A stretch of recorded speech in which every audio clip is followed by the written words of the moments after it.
show you.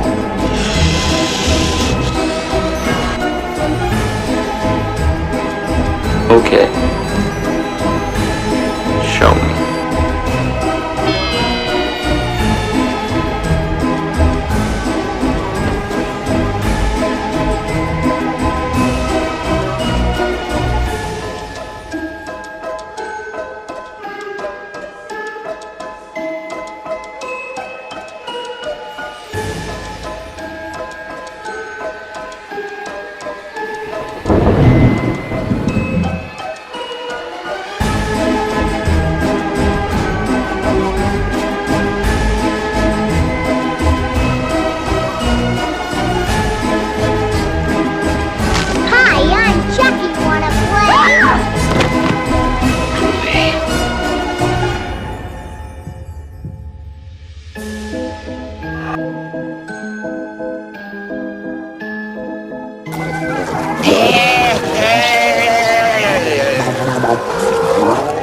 It's showtime. All right, we are back for another D&D movie time. And just so you are all aware, we are currently figuring out what and how we're going to do the lighting. But this was just to get the Halloween season started, since we didn't do any lighting for the It premiere review of this month. Since this is our second review for the month, I wanted to go ahead and try to get back into the Halloween spirit, decorate the set for Halloweenish. Cora's all dressed up in a costume for our Halloween reviews. A costume I did not choose. She's going to try to wear a different costume per video. Maybe she'll repeat one or two, I don't know. But anyways, today we are going to be continuing our Stephen King marathon with Pet Sematary. And we are going with the old one first, and then later this month we'll review the newer one. So, Cora, what do you know about Pet Sematary? I don't know. You don't know anything? No. Do you know what a pet cemetery is? Pet Cemetery. I am aware of some of the controversies around Stephen King, but I am separating the artist from the art. I know he hasn't come out and not made some great takes. He's tried to stay much on the side of the left, but yeah, so we're just watching these because we had already pre-planned all this out way back at the beginning of the year. Like, this was the goal. We had watched quite a few Stephen King movies leading all up to this, and I don't want to keep repeating this all month long, but yeah, basically that's why we're still doing this. I try to do a theme every Halloween, and that's just this year's theme is Stephen King movies. So we're gonna just get through it, and I may mention this again once or twice, but that is why. So if you're not a big Stephen King fan, I completely understand that he's had some really bad takes in recent days, but I mean, who hasn't really? So, but with all that said, we're gonna go ahead and jump into Pet Sematary. See you in a bit. Bye.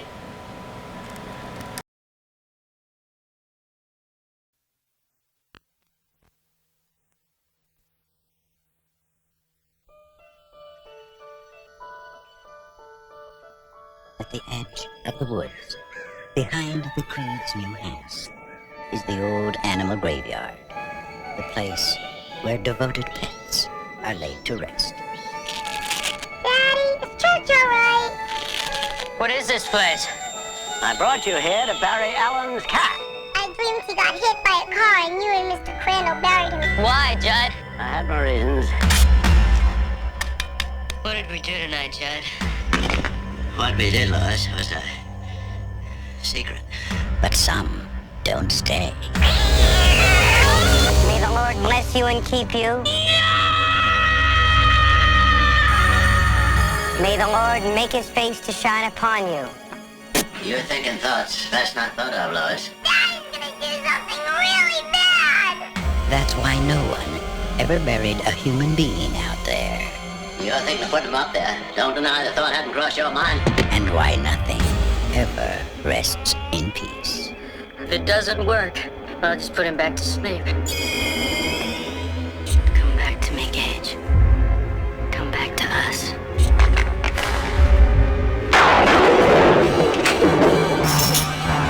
Paramount Pictures presents Stephen King's all-time best-selling tale of horror. Gage? First I play with Dad. Mommy came. I play with Mommy. We had an awful good time. What did you do?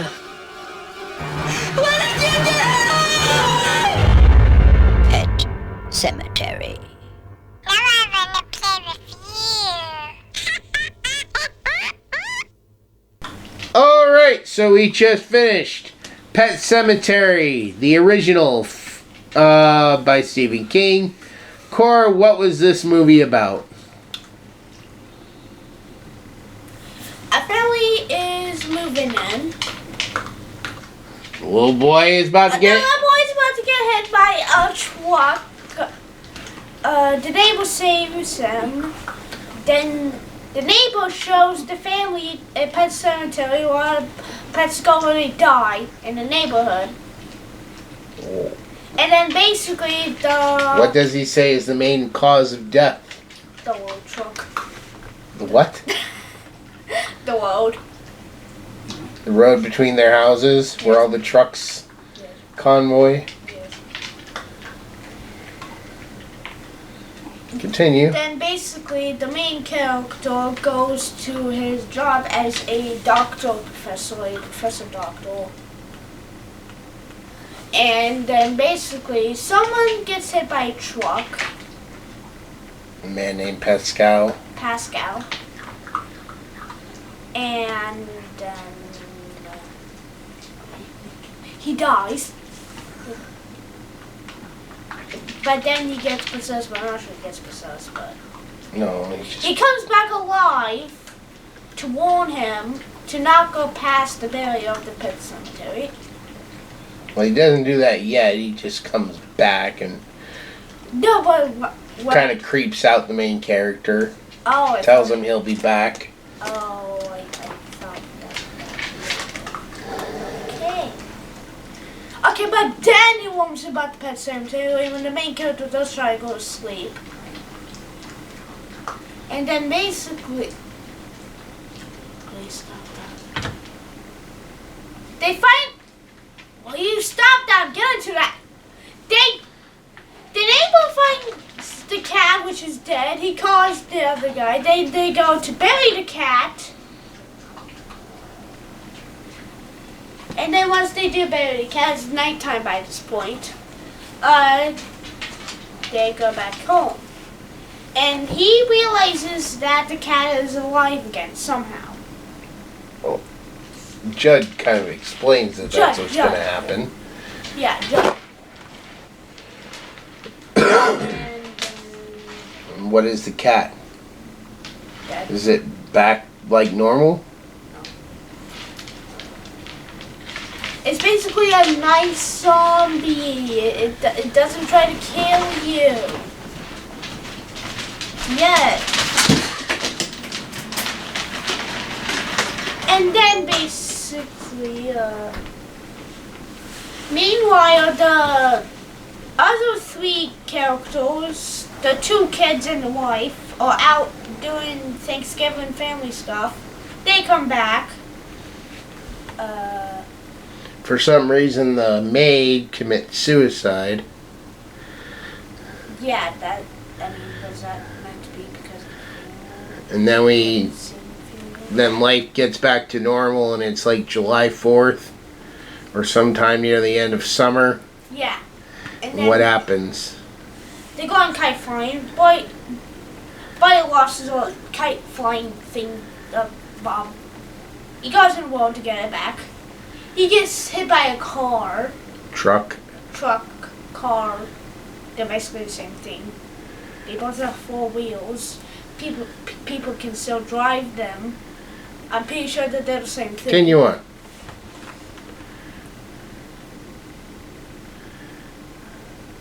Then he tries to unbury his son. He's past the field at this point.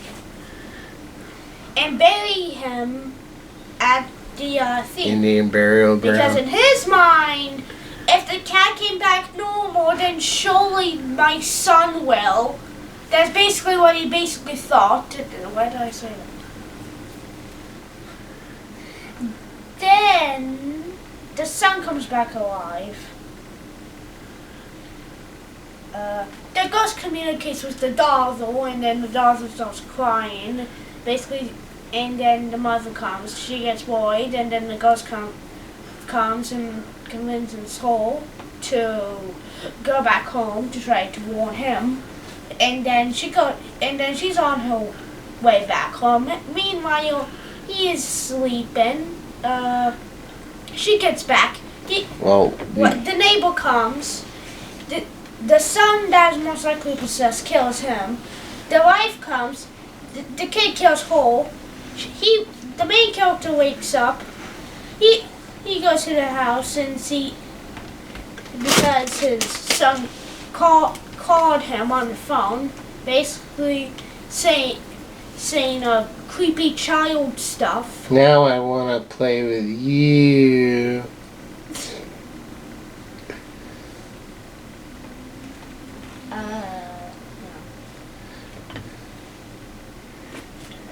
And who's standing guard outside the house? The cat. What's he do to the cat? Injects the cat with poison. Continue on. And then basically he goes in the house. He becomes delusional until he picks up this hat thing. No, I think the spirit made him see. Okay, the spirit made him delusional. And then basically, they have this fight. Then the guy poisons his kid. The kid is like, no fair. Now I'm gonna go die now. Again. And then basically he burns the house down, but he takes his wife out first. He's like, well, that's not the reason why, my son decided to go on a killing spree is because the body wasn't fresh. This body is fresh, surely it will work this time. That's very not to be the case. The last scene before the credits is the wife killing him. So now that poor little girl's an orphan. Her dad's gone, her mom's gone, her baby brother's gone. Well, technically not, but At least one of the family makes it out okay. it's still one. Now this is very different from the book. There's a lot of differences between the movie and the book. And maybe someday you'll actually read the book. But there's a lot more about what was really behind bringing them back and all that stuff. Suicide stuff still happened. That made. But alright, we're going to take a quick break. When we come back, we will give our final thoughts and our scores. See you in a minute. Bye.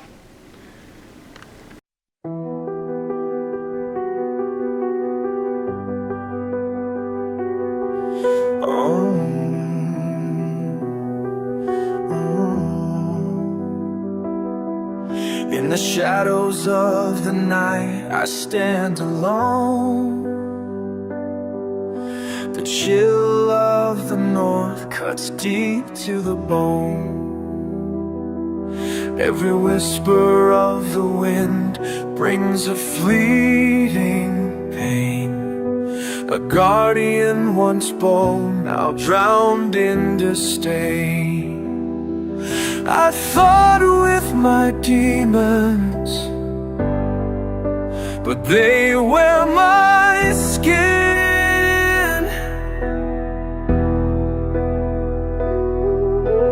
Lost in the darkness,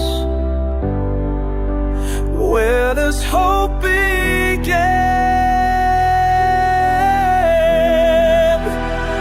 Awake, awake, in this twisted fate, a shadow's reflection, trapped in endless hate. Your screams are silent, lost within the frost. The guardian's light, forever lost.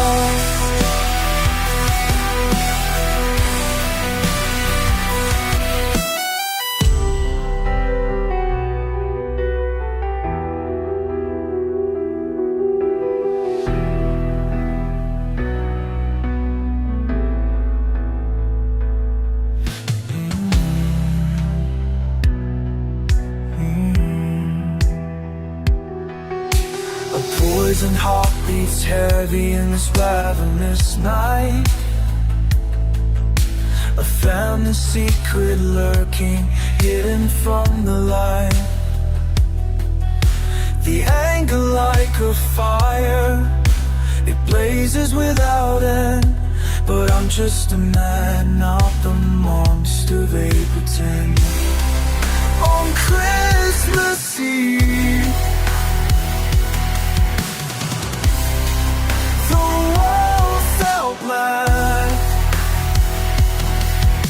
slipping into silence, no way to turn back. Awake, awake, in this twisted fate, a shadow's reflection, trapped in endless hate. Your screams are silent, lost within the frost. The guardian's light, forever lost.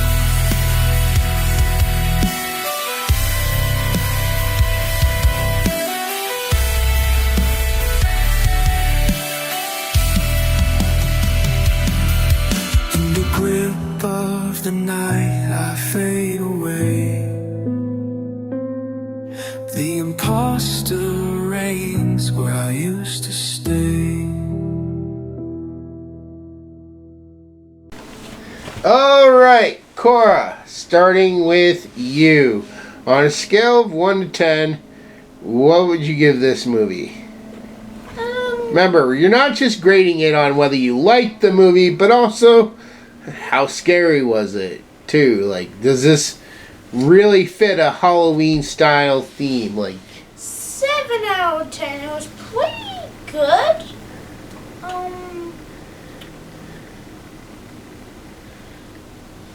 I mean, I did have some issues. Like, why did the maid commit suicide? Is that explained in the book? probably. I know it doesn't really fit Did you here. ever read the book? I mean, you could say it was a sense like she could feel the evil presence of the entity That's the one movie. that was unleashed by him burying the cat and then knowing his son was about to be buried. Maybe the cat was messing with her, or maybe, I think in this one, I think she was gonna die anyway. I think that's what the whole stomach pains was. And I think they did show like her with a note saying that she was basically diagnosed with something terminal that was gonna kill her anyway. So it's kind of like she's gonna take her own life rather than wait and die slowly. But anyways, who was your favorite character in this movie? I'll probably have to say the ghost. The reason why he was kind of mostly funny.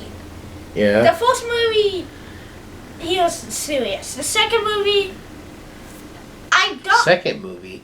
I meant You've the only watched one movie. You haven't even watched the remake The yet. second part of the movie. Oh, okay. I was gonna say, we haven't watched the remake yet. I don't know what second movie you're talking about.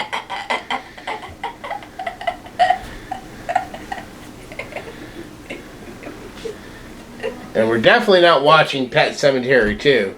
Not because it's... basically because it really has very little to do with this actual movie.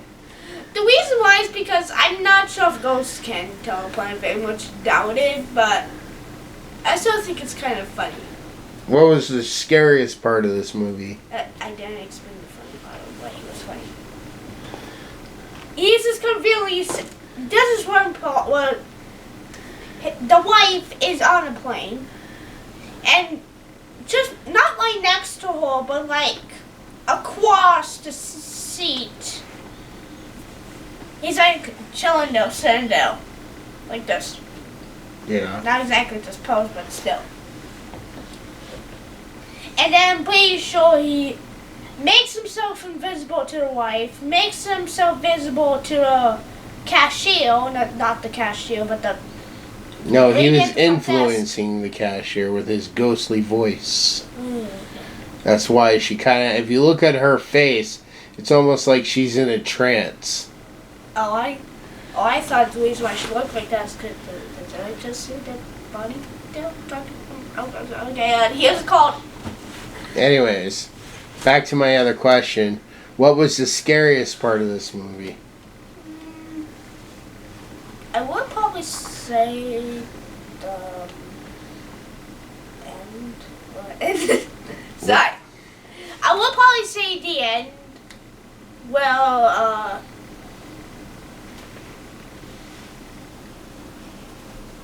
the old man died, same thing as the wife, because knowing me and anyone like me, very much doubt that, but still. You expect jump scares when it comes to horror movies. Okay? The entire section, I expected a jump scare. And I think that was the scary part about it, that there was no jump scares. Yeah. Oh, not just that, but I know this isn't clear out of the question, but the most disgusting scene goes to the house when the husband is in the house, and Amy seems disgusting. That immediately wins the award for the most disgusting thing. Most people actually think that the scariest part of this movie is when they show the wife's sister. Never get out of bed again. Never get out of bed again. Most people think she's pretty creepy. No? I can see why she's creepy, but she's not that creepy. Maybe it's a time thing. You know, you grew up in a different time. You've seen a lot worse. But anyways, anything else you want to say about this movie before we move on? Nope. Did you expect the little boy to die?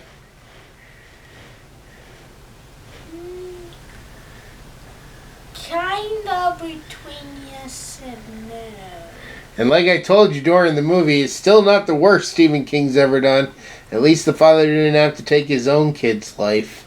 Please don't remind me of that. I mean, that scene had you in tears.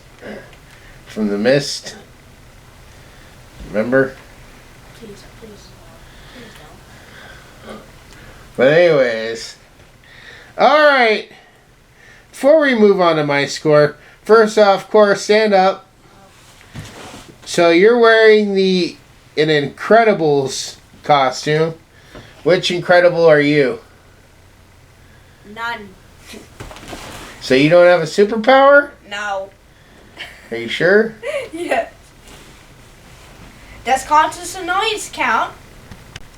Well, it looks like you just turned invisible. I don't know what you're talking about. Well, you just suddenly disappeared. What are you talking about? I don't know what you're talking about. Anyways, we're going to go ahead and move on to my score. On a scale of 1 to 10, I would give this movie probably also a 7 out of 10. It's not like it's one of my favorite Stephen King movies, but it is one that I do enjoy. And oh, Corey, you're back. I'm back. It is one I do enjoy, but I don't know. I mean, they didn't show a lot, and then after hearing what was in the book and how much better the book is, I do want to listen to it in an audio book form at some point, just to actually hear all the differences. I still haven't gotten around to doing that yet, but I mean, it seems like it's a pretty much more interesting book, even if I'm not completely sold on some of the context of the stuff in the book. But yeah, so one of my biggest things, one of the things I do really like about this though, is growing up I was a Star Trek fan. I was also a fan of a show called Time Tracks, and that's where I know the two main characters from. I know the main actress was in Next Generation, the wife, and she played Tasha Yar, I believe. And then the main guy, Dale Midkiff, I believe his name was, is Mary Lambert from Time Tracks, who's the main character there. And that had a pretty interesting story. I would actually love to see a revival of Time Tracks, like either a remake or something. I think that show could do really well now. But yeah. So alright, that's gonna go ahead and wrap up this review of the original Pet Sematary. We will be doing the remake later this month, but I think we're gonna save that for another day, another week, and we'll be moving on to other stuff. Everything this month will be something related to a story by Stephen King, though. So with that said, we will see you all in the next review.